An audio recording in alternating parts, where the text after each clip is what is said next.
سحری کی دعا جو اکثر آپ ٹی وی چینلز کے اوپر سنتے ہیں، وَبِ صَوْمِ غَدٍ نَوَيْتُ مِنْ شَهْرِ رَمَضَانَ، یہ علماء اکرام کی خدمت ہے امت کے لیے۔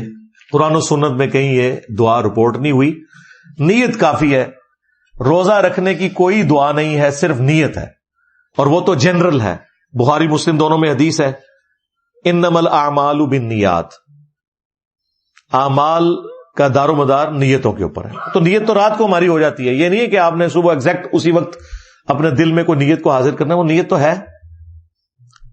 ہاں بعض اوقات ایک ڈبل ذہن میں آ جاتی ہے بات، میں رکھوں نہ رکھوں، کل میں نے سفر پہ جانا ہے، یا اس طرح کا کوئی ایشو میرے ساتھ بن سکتا ہے، تو وہ ابو داؤد میں پھر حدیث ہے کہ نبی اسلام نے فرمایا کہ جس نے طلوع فجر سے پہلے روزے کی نیت کر لی اس کا روزہ درست ہے۔ یعنی وہ پھر آپ نے نیت فجر کا وقت داخل ہونے سے پہلے، یعنی ختم سحری سے پہلے کرنی ہوگی۔ فرض روزے کی نیت، نفلی روزے کی نیت آپ جب مرضی چاہیں کر سکتے ہیں۔ وہ بخاری مسلم میں آتا ہے کہ نبی اسلام گھر تشریف لاتے تھے، امہات المومنین کہتی ہیں کہ پوچھتے تھے ناشتے کے لیے کچھ ہے؟ ہم کہتی تھی کہ ناشتے کے لیے تو کچھ بھی نہیں ہے، آپ ذرا زندگی کے فقر کا لیول دیکھیں۔ پھر حضور کہتے تھے ٹھیک ہے پھر آج ہم روزہ رکھ لیتے ہیں۔